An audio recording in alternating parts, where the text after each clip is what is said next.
অস্ট্রেলিয়ায় বড়দিন উদযাপন করছে কচ্ছপ ক্যাঙ্গারু। চীনে পান্ডাদের জন্য রয়েছে বিশেষ আয়োজন। ম্যানিলায় নারীদের জেলে হয়ে গেল সুন্দরী প্রতিযোগিতা। আর মহাকাশে সান্তাকে খুঁজতে কলোরাডোর পিটারসন এয়ারবেসে আসছে শিশুরা।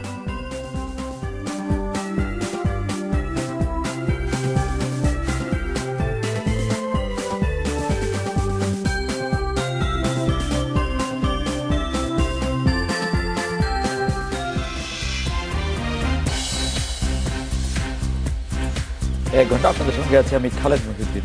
সবশেষে খবর, আলোচনা বিশ্লেষণ নিয়ে থাকছি আমি কাজী মহুয়া। খেলার আনন্দ হতাশার খবর জানাতে আছি আমি জহির ভুঁইয়া। তবে আগে জানিয়ে দিচ্ছি শিরোনাম। জেলা জজ ও চিফ জুডিশিয়াল ম্যাজিস্ট্রেটের দ্বন্দ্বে বিচারে বিরূপ প্রভাব বললেন প্রধান বিচারপতি।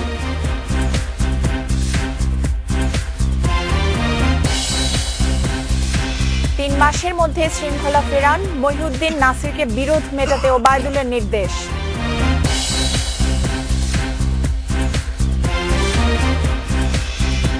ভোর 4টায় টাইগারদের সামনে নিউজিল্যান্ড। বক্সিং ডে ম্যাচে অনিশ্চিত মুস্তাফিজ।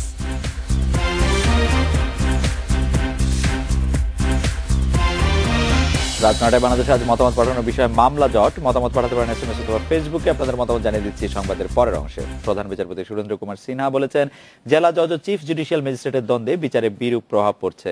পাশাপাশি বিচারে দীর্ঘসূত্রতা ও মামলা জটকে দুরারোগ্য বিধির সঙ্গে তুলনা করে এ থেকে বিচার প্রার্থীদের মুক্তি দিতে বিচারকদের আরও আন্তরিকভাবে কাজ করার পরামর্শ দিয়েছেন তিনি। সুপ্রিম কোর্ট মিলনায়তনে জাতীয় বিচার বিভাগীয় সম্মেলন 2016 সমাপনী দিনের কর্ম অধিবেশনের উদ্বোধনীতে বক্তব্য রাখেন প্রধান বিচারপতি। প্রধান বিচারপতি সুরেন্দ্র কুমার সিনহা বলেন, বিচারিক আদালতে এখনো 27 লাখের মতো মামলা জট বেঁধে আছে, যা বিচার ব্যবস্থাকে গতিহীন করতে পারে। এতে ভোগান্তিতে পড়তে পারে বিচার প্রার্থীরা। অনিষ্পন্ন মোকদ্দমা এই ভুজা আদালত ব্যবস্থাপনাকে করতে পারে গতিহীন ও বাড়িয়ে দিতে পারে মোকদ্দমার ব্যয়। এ কারণে মানুষ তার বিরুদ্ধে আদালতে আনতে নিরুৎসাহিত হতে পারে, আগ্রহী হতে পারে বিচার বহির্ভূত পন্থায় অর্থ ও পেশিশক্তির মাধ্যমে সুবিধাজনক সমাধান প্রাপ্তির। মামলা জটের সমস্যার কারণে বিচার প্রার্থীরা বিচারকদের উপর আস্থা হারিয়ে ফেলতে পারে, এমন শঙ্কা প্রকাশ করে আস্থা অর্জনে জেলা জজদের সবচেয়ে বেশি ভূমিকা রাখার তাগিদ দেন প্রধান বিচারপতি। আমাদের অবশ্যই মামলা জটের দুরারোগ্য ব্যাধি থেকে মুক্তি পেতে হবে। এজন্য আপনাদের পরিহার করতে হবে অপ্রয়োজনীয় সময়দানের সংস্কৃতি। জেলা জজ ম্যাজিস্ট্রেটের দ্বন্দ্বের কারণে অনেক সময় বিচার বিলম্বিত হয় মন্তব্য করে এই পরিস্থিতি উত্তরণে নিজেদের মধ্যে সম্পর্কের উন্নয়নের পরামর্শ দেন প্রধান বিচারপতি। Masudur Rahman, independent news, Dhaka. রাষ্ট্রের সংস্থাগুলো আধিপত্যের প্রতিযোগিতায় লিপ্ত। শনিবার প্রধান বিচারপতির করা এই মন্তব্যে একমত বিএনপি মহাসচিব মির্জা ফখরুল ইসলাম আলমগীর। সরকারের কারণে রাষ্ট্র ব্যবস্থা ভেঙে পড়ার উপক্রম হয়েছে বলেও অভিযোগ করেছেন তিনি। মাননীয় প্রধান বিচারপতি আজকে পত্রিকায় লিখবেন, তিনি বলছেন যে বাংলাদেশের রাষ্ট্রে বিভিন্ন প্রতিষ্ঠানগুলো তারা একে অপরের বিরুদ্ধে প্রতিযোগিতা করছে এবং তারা যেটাকে বলা হয় যে কে কার চাইতে বড় তার প্রতিযোগিতা লিপ্ত রয়েছে। অর্থাৎ তিনিও এই কথা বলতে বাধ্য হয়েছেন এবং অত্যন্ত সুচিন্তিত হবে, পরিকল্পিত হবে এই অনির্বাচিত অবৈধ সরকার এই কাজটি করছে। 14 দল মুখপাত্র মোহাম্মদ নাসিম বলেছেন, যে কোনো ভালো অর্জনকে বিতর্কিত করা বিএনপির পুরনো অভ্যাস। নির্বাচন কমিশন গঠনে জামায়াতকে সঙ্গে রাখার চেষ্টা করায় দলটির সমালোচনা করেন তিনি। সকালে আওয়ামী লীগ সভাপতির কার্যালয়ে 14 দলের এক সভা শেষে এসব কথা বলেন নাসিম। এ সময় জামায়াতকে সঙ্গে নিয়ে বিএনপি কোনো বিজয় অর্জন করতে পারবে না বলে মন্তব্য করেছেন তিনি। শিগগিরই দলটির সঙ্গে ছেড়ে সুস্থ ধারার রাজনীতিতে ফিরে আসার আহ্বান জানান 14 দলের সমন্বয়ক। এই নির্বাচনে যে অর্জন হয়েছে সবাই কিন্তু বলেছেন সুষ্ঠু নিরপেক্ষ নির্বাচন হয়েছে। এমনকি পরাজিত প্রার্থীও বলেছেন যে নির্বাচন সে রায় মেনে নিয়েছে। তারপরেও বিএনপি একের পর এক বিভ্রান্তিমূলক হাস্যকর বক্তব্য দিয়ে যাচ্ছে। এরা হচ্ছে তাদের সেই পুরনো অভ্যাস যে কোনো ভালো অর্জনকে, ভালো ব্যবস্থাকে তারা বিতর্কিত করতে চায় এবং সেই হিসেবেই তারা এটা করেছে। চট্টগ্রামে বিরোধ মেটাতে এবিএম মহিউদ্দিন চৌধুরী ও আজম নাসিরের সঙ্গে বৈঠকে বসলেন আওয়ামী লীগের সাধারণ সম্পাদক ওবায়দুল কাদের। এ সময় জাতীয় নির্বাচন সামনে রেখে 3 মাসের মধ্যে দলে শৃঙ্খলা ফেরানোর নির্দেশনা দিয়েছেন তিনি বলেন, দুর্নীতিবাজ নেতাকর্মীরা সংশোধন না হলে দলীয় ও প্রশাসনিকভাবে ব্যবস্থা নেওয়া হবে। বিএমএ নির্বাচনে আলাদা প্যানেল দেয়া সহ নানা কর্মসূচি নিয়ে প্রকাশ্য রূপ নিয়েছে চট্টগ্রাম নগর আওয়ামী লীগের দ্বন্দ্ব। সভাপতি এবিএম মহিউদ্দিন চৌধুরী ও সাধারণ সম্পাদক আজম নাসির উদ্দিনের বিরোধও পুরনো। মতভেদ দূর করতে মহিউদ্দিন চৌধুরীর বাসায় তাদের নিয়ে আলোচনায় বসেন দলের সাধারণ সম্পাদক ওবায়দুল কাদের। বৈঠক শেষে সাংবাদিকদের তিনি জানান, নির্বাচন সামনে রেখে 3 মাসের মধ্যে দলের শৃঙ্খলা ফিরিয়ে আনতে চায় আওয়ামী লীগ। আর চট্টগ্রামের বৈঠকের মধ্য দিয়ে এর শুরু। নিজেদের ভেতরের সমস্যাগুলো আমরা সমাধান করে ফেলতে চাই। আগামী 3 মাসের মধ্যে আমরা সারা বাংলাদেশে আমাদের পার্টির অভ্যন্তরীণ যে বিষয়গুলো আছে, যেখানে যেখানে সমস্যা আছে ওগুলো আমরা সমাধান করব। এ সময়ের মধ্যে বিতর্কিত নেতাকর্মীদের সংশোধন করা না গেলে তাদের বিরুদ্ধে দলীয় ও প্রশাসনিক ব্যবস্থা নেওয়ার কথাও জানান ওবায়দুল কাদের। পাশাপাশি সহযোগী সংগঠনগুলোর সম্মেলন আয়োজনেও জোর দেন তিনি। অনিয়ম, ইনডিসিপ্লিন, অপকর্ম এসব বিষয় থাকে, সেই বিষয়গুলোকে আমরা কঠোরভাবে আমরা দলীয়ভাবে দেখব, সংশোধনের চেষ্টা করব। সংশোধন না হলে আমরা কঠোর হস্তে দমন করব। জবাবে দলের স্বার্থে একযোগে কাজ করার পাশাপাশি তৃণমূল শক্তিশালী করার উদ্যোগ নেওয়ার কথা জানান চট্টগ্রাম আওয়ামী লীগের নেতারা। কোথাও মারপিট হয়, কোথাও খুন হয়, কোথাও আপোষ হয়, আমরা আপোষ করার চেষ্টা করছি। সামনে নির্বাচন আছে, রাজ্য নির্বাচন, তার জন্য এই তৃণমূলের যে সংস্থাগুলি আছে এগুলিকে ঠিক করতে হবে। এখানে সম্মেলন করে গণতান্ত্রিক প্রক্রিয়ায় নেতৃত্ব নির্বাচিত হবে, ইউনিট, তারপরে ওয়ার্ড, তারপরে থানা, তারপরে আমরা এইভাবেই করবো আর কি। এ সময় নারায়ণগঞ্জ সিটি নির্বাচনে জয়ের প্রসঙ্গ তুলে ধরে জাতীয় নির্বাচনেও সৎ ও যোগ্য প্রার্থীদের মনোনয়ন দেওয়ার কথা জানান আওয়ামী লীগ সাধারণ সম্পাদক। Iftekhar Faisal, Independent News, Chittagong. এবার একটি বিরতি নিচ্ছি।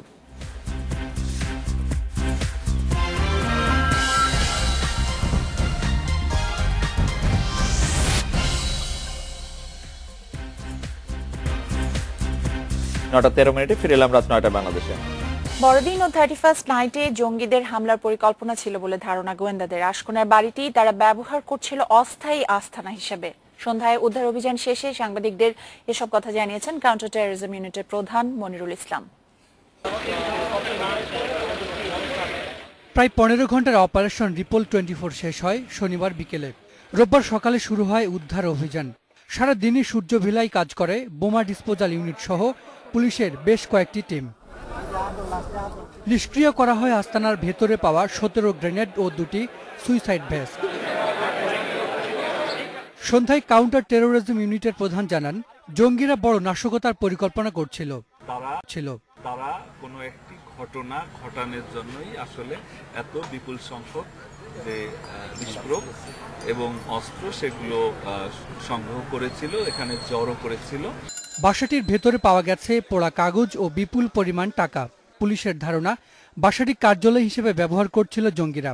আর তথ্য গোপন করতেই পুড়িয়ে ফেলা হয়েছে নানা নথিপত্র। হোলি আর্টিজান এবং সুলাকের ঘটনার পরে অনেকগুলো প্রিএমটিভ অপারেশনস হয়েছে, যে কারণে তাদের সেফ হাউসগুলো এখন আর আসলে অনেক কমে এসেছে।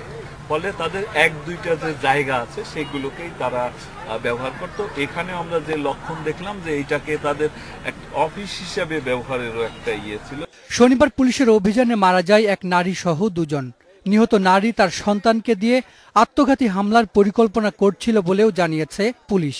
মহিলা মারা গিয়েছে, আত্মঘাতী হয়েছে, তাকে এবং তার কন্যাকেই হয়তোবা কোনো আত্মঘাতী হামলার জন্য ব্যবহার করে থাকতে পারত, মানে উদ্দেশ্য ছিল এটি আমরা ধারণা করছি। শুক্রবার মধ্যরাতে আশকোনার সূর্যভিলা নামের এই বাড়িটিতে অভিযান শুরু করে police. Hasan Misbah, independent news, Dhaka. Ashkona থেকে পালানো জঙ্গি নেতা মুসা দেশেই আছে, আর তাকে ধরতে অভিযান চলছে বলে জানিয়েছেন ডিএমপি কমিশনার আসাদুজ্জামান মিয়া। পাশাপাশি আশকোনায় পাওয়া বিস্ফোরকের উৎস খতিয়ে দেখা হচ্ছে বলেও জানিয়েছেন তিনি। মুসা জঙ্গিদের মধ্যে একজন এবং সে আমাদের তালিকাভুক্ত সন্ত্রাসী। তাকে ধরার জন্য আমরা চেষ্টা করছি। সে বাংলাদেশেই আছে। বিস্ফোরক নানা কৌশলের সন্ত্রাসীরা এগুলো গ্রহণ করে থাকে, সেই বিষয়গুলো কিন্তু আমরা গভীরভাবে তদন্ত করছি। এদিকে যে কোনো মুহূর্তে জঙ্গি নেতা অবসরপ্রাপ্ত মেজর জিয়া ও মারজান গ্রেপ্তার হবে বলে জানিয়েছেন স্বরাষ্ট্রমন্ত্রী আসাদুজ্জামান খান। দেশে জঙ্গি তৎপরতা নিয়ন্ত্রণে আছে বলেও দাবি করেছেন মন্ত্রী। তাদেরকে অনুসরণ করে চলছি এবং তারা যে কোনো সময় ধরা পড়বে, এটা সত্যি। জঙ্গি সারা পৃথিবীতেই জঙ্গি আছে, তা আমাদের এখানে জঙ্গি মানে মাঝে মাঝেই মানে আত্মপ্রকাশ করতে চেষ্টা করে। আমাদের এগুলি সবই নিয়ন্ত্রণে আছে, আমাদের নিরাপত্তা বাহিনী ভালো কাজ করছে বলেই এরা নিয়ন্ত্রণে আছে। খেলাধুলার খবর জানাতে আমাদের সাথে আছেন জাহির ভুইয়া। জাহির, আজকে কি খবর শোনাচ্ছেন? কাল খেলা খেলা কিন্তু একটা দুঃসংবাদ হয়তো আছে যে মুস্তাফিজকে এখনো আমরা কিন্তু নিশ্চিত করতে পারছি না যে তিনি খেলবেন কিনা। দুঃসংবাদই বুঝলেন কেমন? সুসংবাদ অনিশ্চয়তাটাই সমর্থকদের জন্য সবাই দেখতে চাচ্ছে, সেই হিসেবে তো জানিয়ে দিচ্ছি খবরগুলো। তবে তার আগে একটা বিরতিতে যেতে হচ্ছে। বিরতির পর ফিরে এসে অন্যান্য খবরের সাথে আরো জানতে চাই। কিরগিজস্তানে আটকে গেল বাংলাদেশ, ফাইনালে যেতে হারাতেই হবে মালদ্বীপকে।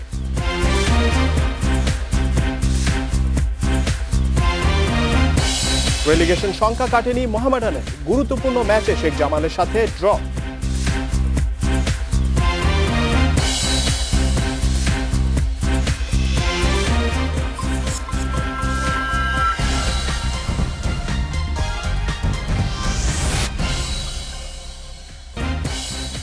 নয়টা 24 ফিরে এলাম রাত 9টায় বাংলাদেশে। ভোর 4টায় শুরু হচ্ছে বাংলাদেশ নিউজিল্যান্ড 3 ম্যাচের ওয়ানডে সিরিজ। একাদশ নিয়ে চিন্তিত টাইগার অধিনায়ক মাশরাফি মুর্তজা। মুস্তাফিজুর রহমানের ফিরে আসা নিয়ে রয়েছে সংশয়। অন্যদিকে নিজেদের বাজে ফর্ম কাটিয়ে ওঠার অপেক্ষায় রয়েছে নিউজিল্যান্ড। কালো জার্সিদের বিপক্ষেই টাইগারদের দ্বৈত হয়ে ওঠার গল্প শুরু। 2010-এ সাকিবের দলের কাছে 5 ম্যাচ সিরিজে 4-0 জয়। 3 বছর পর আবারও অতিথিদের বিপর্যস্ত করা 3-0 স্কোর লাইন। দুটো সিরিজেই ছিল বাংলাদেশের নিরঙ্কুশ প্রাধান্য।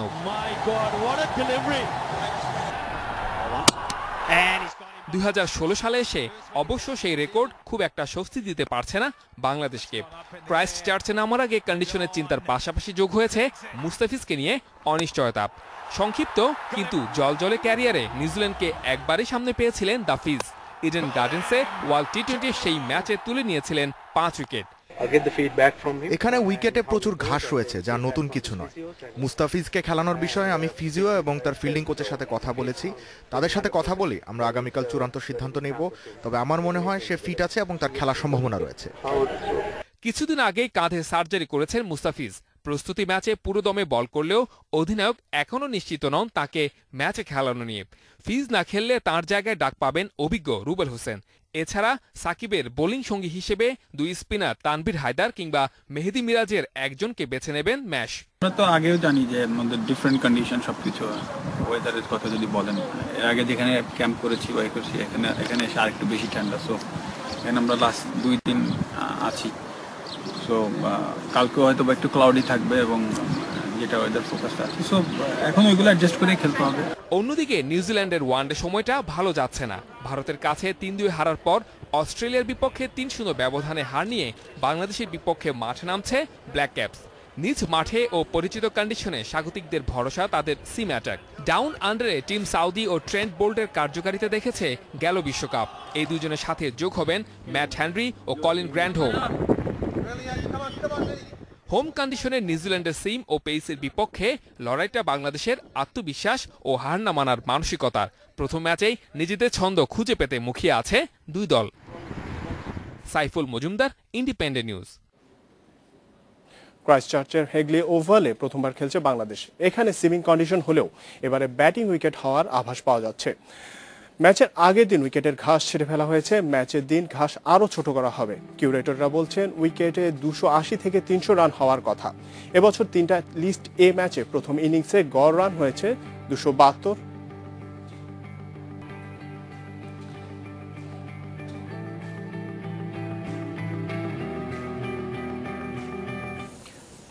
খালেদ মহুয়া, প্রথম ওডিআই এর আগে ঠিক স্বস্তিতে নেই টাইগার ম্যানেজমেন্ট। অনেকগুলো অনিশ্চয়তা ঘিরে ধরেছে, অনেকগুলো নতুন সারপ্রাইজ আসছে। সারপ্রাইজ আসছে কিনা জানি না, তবে যেটা আপনি বলতে চাচ্ছিলেন কালকে তাপমাত্রা থাকবে 20 ডিগ্রির ঘরে। অনেক পত্রিকায়, প্রথম আলো সহ বেশ কয়েকটি পত্রিকায় দেখলাম রিপোর্ট করেছে যে মাশরাফিরা এটা নিয়ে খুব অস্বস্তিতে আছে যে ঠান্ডাটা তাদের খুবই কষ্ট দিচ্ছে। এইটা কি কোনো রকম অস্বস্তির কারণ আসলে কালকে মাঠেও হয়ে দাঁড়াবে কিনা? সামারে আসলে নিউজিল্যান্ড এখন সামারে এরকম টেম্পারেচারে, মানে সামার একটা শোনার পরে যে মানসিকতা, সেই মানসিকতা আসলে এই টেম্পারেচারটা একটা বাধা দেয়। আরেকটা জিনিস হচ্ছে যে অনেক সময়ই মনে হয় যে নিউজিল্যান্ডের মাঠে, বিশেষ করে ক্রাইস্টচার্চে কালকে যেখানে খেলা হচ্ছে, অনেক সময় মনে হয় যে নিউজিল্যান্ডে বোধহয় বল খুব লাফিয়ে উঠবে, বল অনেক বেশি বাউন্স পাবে, কিন্তু এরকম ঘটনা না হওয়ার সম্ভাবনা আসলে বেশি। সাইফুল মজুমদার বলছিলেন যে সবুজ মাঠ ন্যাড়া করা হচ্ছে। সবচেয়ে বেশি নিউজিল্যান্ডে খেলতে অসুবিধা হবে, জাহির আরো ভালো বলতে পারবেন, যে যেই বলগুলি আসলে সামনে পড়ে সেই বলগুলি জাজ করতে, ব্যাটসম্যানদের টাইমিং করতে। আরেকটা বিষয় আছে খালিদ, আমরা সাধারণত দেখি নতুন বল সুইং করি, কিন্তু নিউজিল্যান্ডের কন্ডিশনে বাতাসের একটা ব্যাপার থাকে, যে কারণে পুরনো বলও কিন্তু বেশ ভালো সুইং করে। তো বোলারদের জন্য অপরচুনিটি, ব্যাটসম্যানদের জন্য কিন্তু চ্যালেঞ্জটা কিন্তু থাকছে। বোলারদের জন্য অপরচুনিটি আপনি যেটি বলছেন, এবং যে পুরনো বলে সুইং করার কথা বলছেন, যে বোলাররা স্পেশালি সিমাররা তারা প্রতিদিন নতুন করে নিউজিল্যান্ডকে আবিষ্কার করেন, সেরকম প্রতিদিন নিউজিল্যান্ডকে আবিষ্কার করেন, সেরকম একটি কথা আছে। আমি মূলত কনসার্ন হচ্ছে মাঠের সাইজ নিয়ে, এবং বাংলাদেশ যদি আগে ব্যাট করে, আগে বল করে, তখন মাঠের সাইজ নিয়ে আমি কনসার্ন হচ্ছে এই কারণে যে ঠিক কত রান যে এনাফ হবে বোর্ডের জন্য সেটি বোঝা খুব মুশকিল। 270 থেকে 280 কিউরেটররা বলেছেন, কোচ হাতুরুল সিংহে 280 থেকে 300 এর একটা ধারণা দিয়েছেন, যে যথেষ্ট হবে এরকম একটা ধারণা দিয়েছেন। কিন্তু আমার ধারণা 280 বা 300 যখন দেখা যাবে যে প্রতিটি বল মাঠের বাইরে গিয়ে আছড়ে পড়ছে, তখন মনে হবে যে এই রানও আসলে যথেষ্ট না। যাই হোক, আমরা আশা করব যে আগামীকাল ভোর 4টায় যে খেলা শুরু হবে, আমরা সকালবেলা উঠে খেলা দেখবো, অথবা যখন খেলা দেখবো তখন বাংলাদেশকে ভালোই দেখবো। ভালো অবস্থান দেখবো। খালেদ, আমার কাছে আরো কিছু খবর আছে, জানিয়েছি খবরগুলো। নিউজিল্যান্ডের মাটিতে বাংলাদেশের অতীত রেকর্ড ভালো না হলেও সাম্প্রতিক পরিসংখ্যানে এগিয়ে থাকছে বাংলাদেশই। সবশেষ 8 বারের দেখায় 7 বারই জয় পেয়েছে বাংলাদেশ। নিউজিল্যান্ডের মাটিতে স্বাগতিকদের বিপক্ষে কখনোই জিততে পারেনি বাংলাদেশ। রেকর্ড পাল্টে দেওয়ার লক্ষ্যেই ক্রাইস্টচার্চে মাঠে নামছে মাশরাফির দল। পরিসংখ্যানের পাতায় বাংলাদেশ অনেকখানি পিছিয়ে ব্ল্যাক ক্যাপদের চেয়ে। এখন পর্যন্ত ওডিআইতে মোট 25 বার মুখোমুখি হয়েছে দুই দল। নিউজিল্যান্ডের জয়ের পাল্লা অনেক বেশি, 17 বার। বাংলাদেশ জিতেছে 8 বার। তবে গত 7 বছরের হিসেব মাথা ব্যথার কারণ হতে পারে কেন উইলিয়ামসনের দলের জন্য। 2010-এ বাংলাদেশ সফরে এসে প্রথমবারের মতো নাকানি চুবানি খেতে হয়েছিল নিউজিল্যান্ডকে। 5 ম্যাচের সিরিজ 4-0-তে ক্লিন সুইপ করেছিল বাংলাদেশ। সাকিব আল হাসানের অলরাউন্ড পারফরমেন্সে বাংলাদেশ জিতেছিল দাপটের সাথেই। 2013-তে আবারও বাংলাদেশ সফরে আসে নিউজিল্যান্ড। 3 ম্যাচের সেই সিরিজে আবারও বাংলাদেশের দাপট। রুবেল হোসেনের হ্যাট্রিকে প্রথম ম্যাচ দিয়ে শুরু, এরপর আর পাত্তা পায়নি ব্রেন্ডন ম্যাককালামের দল। 3 ম্যাচের সিরিজ পুরোটাই বাংলাদেশের দখলে। এই পরিসংখ্যান মানসিক শক্তি যোগাবে টাইগারদের, আর এক ঝাঁক তরুণ নিয়ে মাশরাফি আশা করতেই পারেন নিউজিল্যান্ডের মাটিতে রেকর্ডটি ভেঙে ফেলার। আমিরুল লতিফ, ইন্ডিপেন্ডেন্ট নিউজ। ব্যাট ও বল হাতে দারুণ ফর্মে আছেন টাইগার অলরাউন্ডার মাহমুদুল্লাহ রিয়াদ। বিপিএলে ছিলেন ছন্দে, নিউজিল্যান্ডের বিপক্ষে জয়ের জন্য রিয়াদের সেরাটা চাইবে সফরকারীরা। অন্যদিকে হার্ড হিটার মার্টিন গাপটিল চাইবেন শুরুতে বাংলাদেশকে ম্যাচ থেকে ছিটকে ফেলতে। দ্রুত তাকে ফেরানোই হবে টাইগারদের লক্ষ্য। উদযাপনটা নিশ্চয়ই মনে আছে সবার। বিশ্বকাপ 2015-তে নিউজিল্যান্ডের মাটিতে তাদের বিপক্ষেই সেঞ্চুরি হাঁকিয়েছিলেন মাহমুদুল্লাহ রিয়াদ।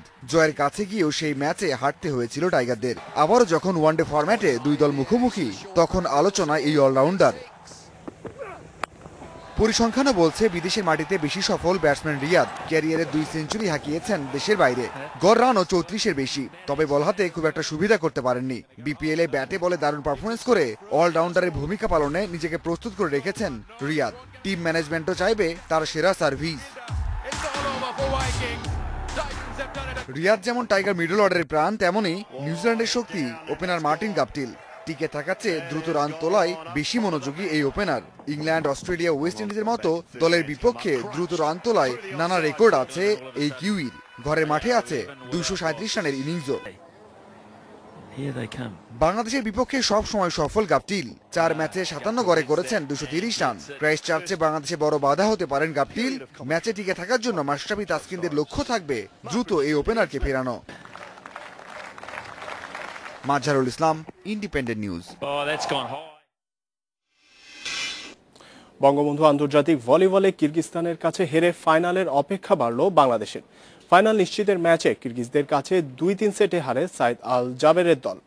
তবে নিজেদের শেষ ম্যাচে মালদ্বীপকে হারালে ফাইনালে যাবে স্বাগতিকরা। শহীদ সোহরাওয়ার্দী ইনডোর স্টেডিয়ামে হাড্ডাহাড্ডি লড়াই হয়েছে দুই দলের।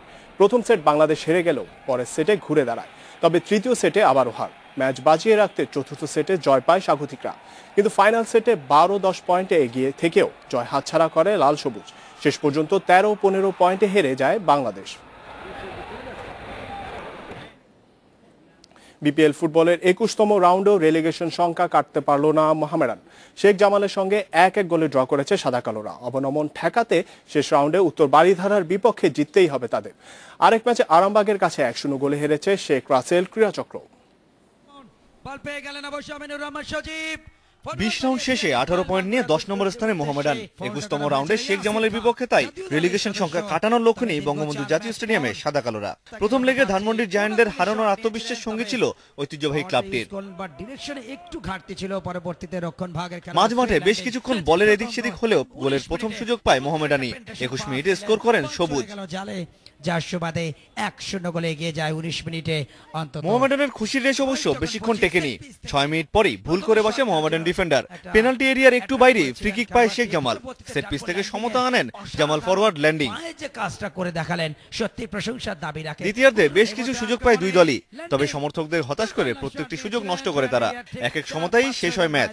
21 ম্যাচে 31 পয়েন্ট নিয়ে শেখ জামাল টেবিলের 3 নম্বরে থাকলেও 19 পয়েন্ট নিয়ে 10 নম্বরে মোহামেডান। রেলিগেশন সংখ্যা কাটাতে পারেনি সাদা কালোরা। শেষ ম্যাচে উত্তর বারিধারার বিপক্ষে ড্র করলে এই আসরে অবনমন থেকে বেঁচে যাবে ক্লাবটি। হারলে নিশ্চিতভাবেই বাদ পড়তে হবে প্রিমিয়ার লিগ থেকে। দিনের প্রথম ম্যাচে মুখোমুখি দুই সমশক্তির দল আরামবাগ ও শেখ রাসেল ক্রীড়াচক্র। প্রথমার্ধের পুরো সময়টায় বল নিয়ে যেন সময় নষ্ট করলো দুই দল। ফরওয়ার্ডদের ব্যর্থতা ছিল স্পষ্ট। তবে পরবর্তীতে সোহানুর তিনিও রাখতে পারলেন না, বল পেয়ে গেলেন কাঙ্গা। দ্বিতীয়ার্ধ একই অবস্থা মাঠে। 69 মিনিটে সুযোগ পেয়ে যায় আরামবাগ, সেটি নষ্ট করেননি সাজিদ। তার গোলেই প্রথম লেগের মতো দ্বিতীয় লেগেও শেখ রাসেলকে হারায় সাইফুল বারী টিটোর শিষ্যরা। 21 ম্যাচে 26 পয়েন্ট নিয়ে 7 নম্বরে উঠে গেল আরামবাগ, আর 24 পয়েন্ট নিয়ে এক ধাপ নিচে নেমেছে শেখ রাসেল। আমিরুল লতিফ, ইন্ডিপেন্ডেন্ট নিউজ, ঢাকা।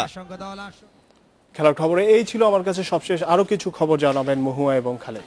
ধন্যবাদ। তবে আরো সব খবর জানার আগে একটি বিরতি নিয়ে নিচ্ছি। আর বিরতি পর জানিয়ে ফিরছি।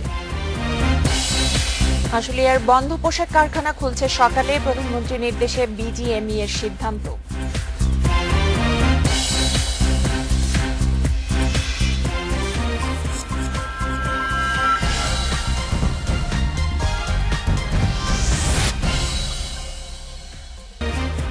রাত 9:43 আমরা ফিরে এলাম।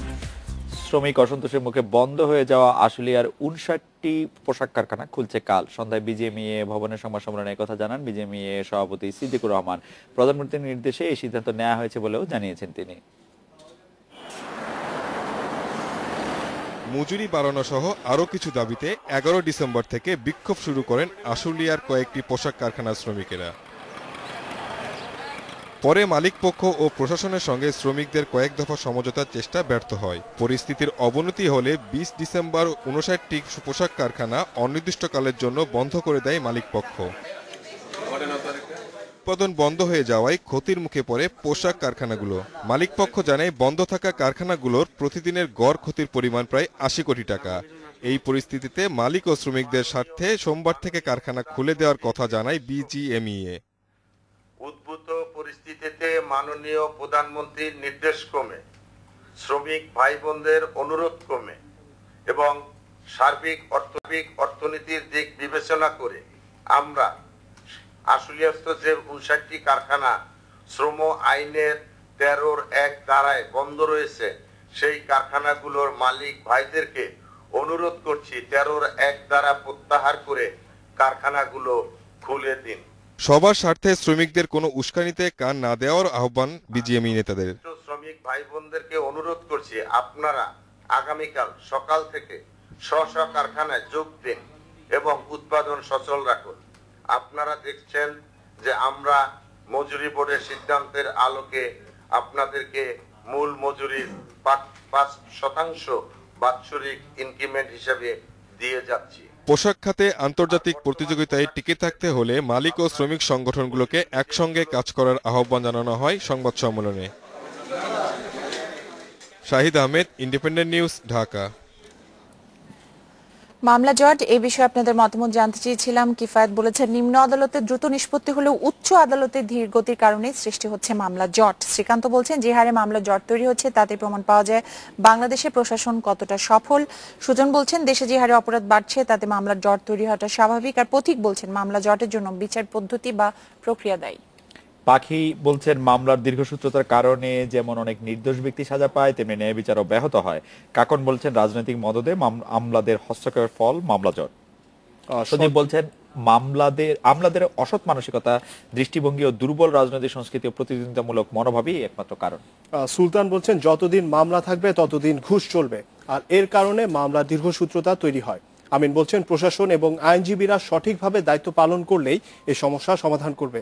আর শান্তি বলছেন মামলার জট কমানো ও দ্রুত বিচার নিশ্চিতের জন্য কমিশন গঠন করা উচিত।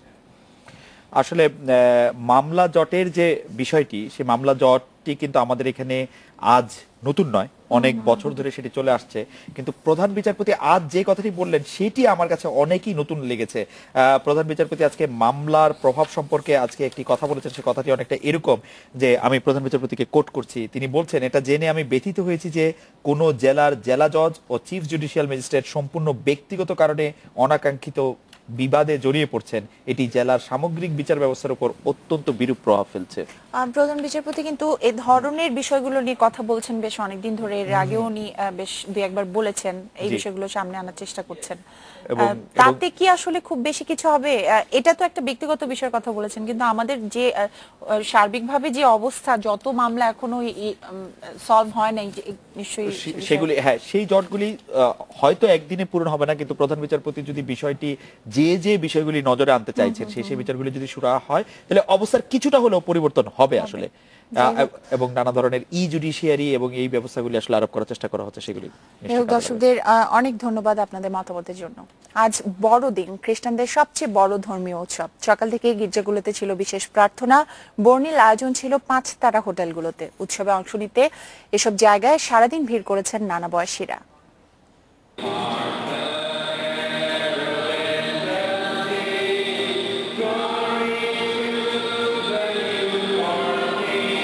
আনন্দের বার্তা নিয়ে এসেছে শুভ বড়দিন।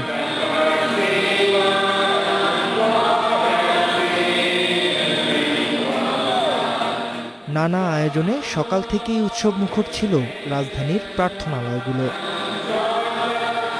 যিশু খ্রিস্টের জন্মদিনে এই আনন্দ সবচেয়ে বেশি ছুঁয়েছে শিশুদের, বাদ যাননি বড়রাও। সব ধর্মবর্ণের মানুষ সামিল হয়েছেন উৎসবের আনন্দে। সব ধর্মের মূল কথা হচ্ছে শান্তির কথা। তো এসে শুনছি, এনজয় করছি, চকলেট গিফটও পেলাম, খুব ভালো লাগছে। সবারই ভালো লাগছে, আমারও ভালো লাগছে। সবাই একসাথে আসা, একসাথে আনন্দ উদযাপন করা। আজকের দিনে গডের কাছে প্রার্থনা ছিল যে আমাদের হচ্ছে একটা স্পেশাল দিন, এই দিন যাতে আমরা সুন্দরভাবে পালন করতে পারি। চার্চে আমি প্রথমবার এসেছি আর আমার জন্য এটা খুবই স্পেশাল ছিল। আনন্দ শুধু প্রার্থনালয়ে সীমাবদ্ধ ছিল না, আনন্দের বাঁধ ভেঙেছে লা মেরিডিয়ান, সোনারগাঁয়ের মতো নামি দামি হোটেলগুলোর আয়োজনেও। ক্রিসমাস ট্রি আর নানা বিনোদন অনুষঙ্গের পাশাপাশি সান্তাক্লজের উপহারে আনন্দ বেড়েছে বহুগুণ। বানর নাচ আর অনেক কিছু আছে এখানে, বানর নাচ অনেক ভালো লেগেছে। ম্যাজিক শো, তারপরে সার্কাস, অনেক কিছু হয়েছে, অনেক ভালো লেগেছে, আমরা অনেক আনন্দ করেছি। নানা উৎকণ্ঠা থাকলেও সব ধর্মীয় উৎসবেই উঠে আসে বাঙালির অসাম্প্রদায়িক চেতনার ছবি। এ বড়দিনও সেই বার্তাই দিয়ে গেল। Faisal Siddiqui, independent news, Dhaka. বড়দিনে এশিয়া যুক্তরাষ্ট্রের নানা দেশে ছিল বৈচিত্র্যময় কিছু আয়োজন। অস্ট্রেলিয়ায় বন্যপ্রাণীদের জন্য বিশেষ ভোজের ব্যবস্থা করে পার্থ চিড়িয়াখানা। ফিলিপাইনের নারীদের জেলে হয়েছে সুন্দরী প্রতিযোগিতা।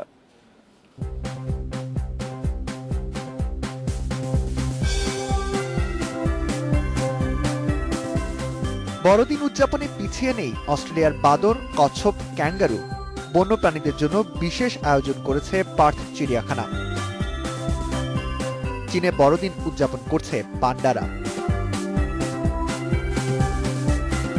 পরিবেশ রক্ষায় সচেতন করতে শ্রীলঙ্কার কলম্বোতে তৈরি হয়েছে 238 ফুট উঁচু আলোকসজ্জিত গাছ।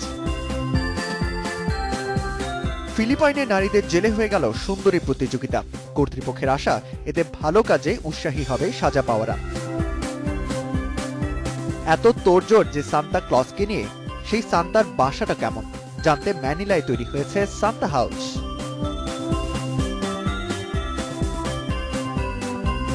বিশ্বের কোটি শিশু প্রতি বছর চিঠি লেখে সান্তাকে।